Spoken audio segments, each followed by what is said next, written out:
I never thought my perfect family was built on lies. But on my 30th birthday, everything I believed in came crashing down. Looking back, there were signs. I just didn't want to see them. My name is Rebecca, and I grew up in Westchester County, New York. My parents, David and Margaret Sullivan, were the kind of couple everyone admired. Dad was a corporate lawyer, and Mom was a high school teacher. Every Sunday, we'd have family dinners with my brother Jason and sister Emily. We were the family everyone envied. But perfect families usually hide the darkest secrets. It started 3 months ago. I was planning my birthday party when I found an old shoebox in the attic. Inside, I found letters, dozens of them, all addressed to my mother from someone named Robert. The words made my stomach turn. My dearest Margaret, I count the days until I can hold you again. Our son deserves to know his real father. Our son?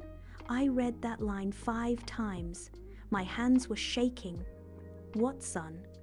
Jason was Dad's biological child. Emily looked exactly like Mom, which meant, no, it couldn't be. I dug deeper.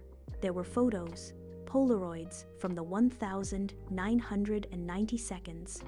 My mother with a man who wasn't my father, at the beach, laughing, his arm around her waist. In one photo, she was visibly pregnant while this stranger kissed her cheek. The date on the back read, June 1994. I was born in September 1994. Then I remembered something. When I was 12, I saw a man waiting outside Mom's classroom. She told me he was just a former student checking in, but her hands were shaking when she locked the door that day. I thought it was nothing. Now I know better. You think I confronted my mom immediately? Wrong. I was paralyzed. For 3 days, I looked at my father's face across the dinner table, wondering if he knew, wondering who I really was. Maybe I was naive. Maybe I wanted my fairy tale too much to see the cracks. But that was only the beginning. I did a DNA test, one of those ancestry kits. 2 weeks later, the results came back. David Sullivan was not my biological father.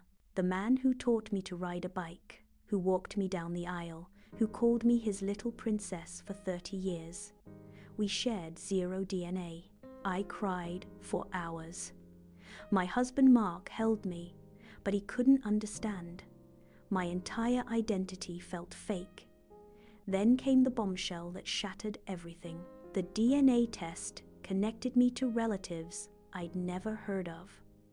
One reached out, a woman named Patricia Chen.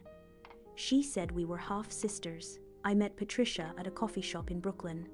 She was 32, a pediatric nurse with kind eyes. When she started talking, I wanted to die. Our father was Robert Chen. He was a literature professor at Columbia. He died 5 years ago. I stared at her. Tell me everything. Patricia showed me photos. Robert Chen was Asian American, distinguished looking. In the photos, he was surrounded by kids.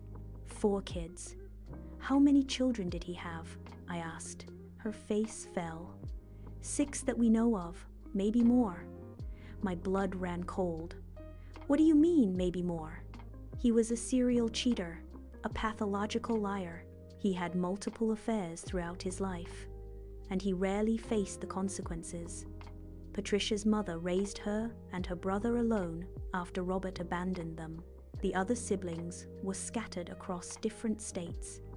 He knew about you, Patricia said quietly. He wanted to be in your life, but Margaret refused. She told him to stay away. Can you imagine? My biological father wanted to know me, but my mother kept us apart. She let me grow up, thinking David was my dad. She built our entire family on lies.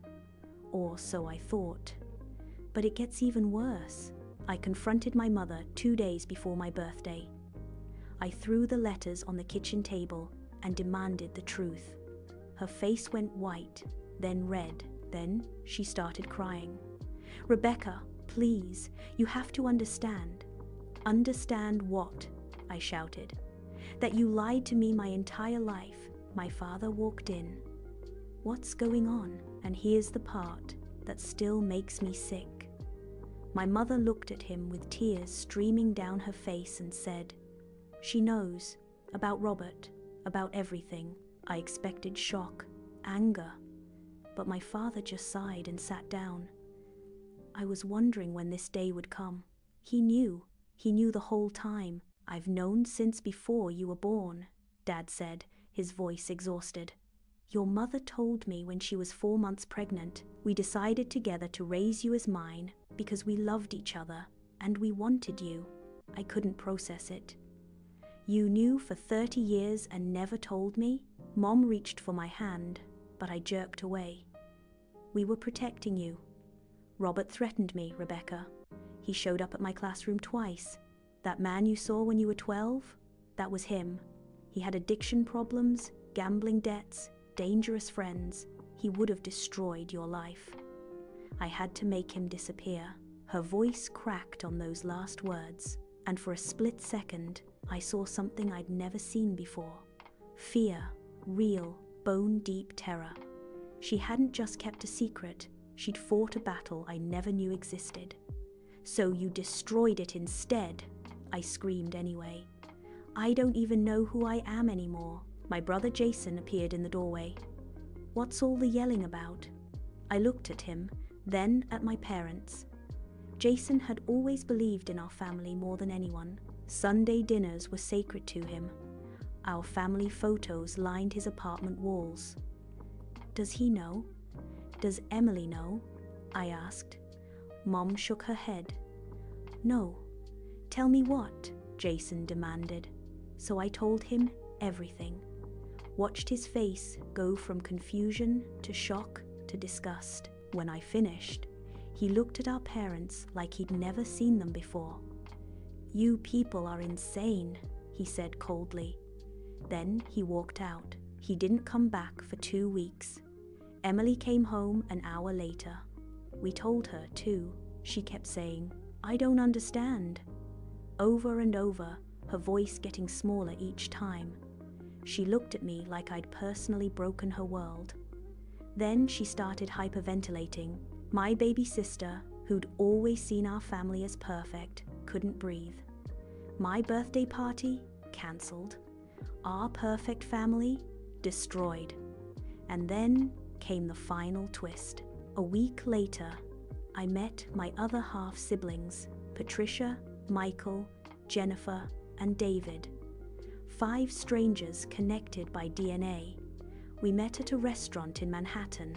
Jennifer told us something chilling. I hired a private investigator. Robert didn't just have affairs. He targeted specific women. Educated, married, stable. He got them pregnant intentionally and then disappeared. Why would anyone do that? I couldn't breathe. Michael, a psychologist, had a theory.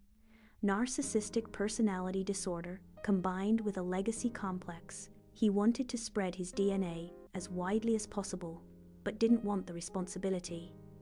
My mother was the perfect target. A high school teacher married to a successful lawyer. She was vulnerable to a charming literature professor who quoted poetry. Patricia showed us the report. Robert Chen had at least 8 confirmed children, possibly more. We were all products of calculated manipulation. Some of our mothers knew about each other. Most didn't. Sitting there, I realized we were all victims, but our mothers made choices too. My mother chose to lie. She also chose to protect me from a predator. And while I understood she was trying to save me, I couldn't forgive the deception yet. David called me that night. "The moment I first held you in that hospital, you became mine. Biology doesn't change that. I chose to be your father every single day for 30 years. That has to count for something." I was crying so hard I could barely speak.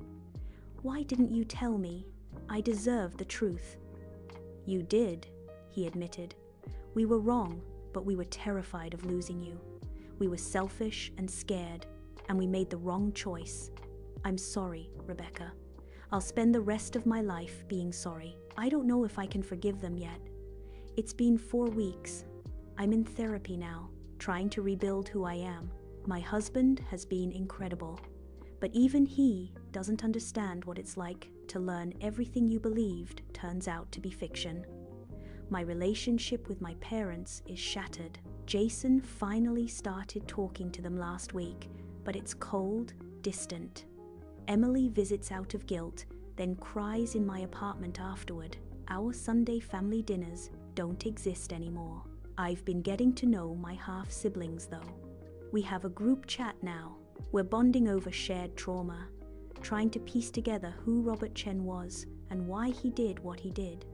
Last week, Patricia sent a photo from Robert's belongings. It was all of us compiled into a collage.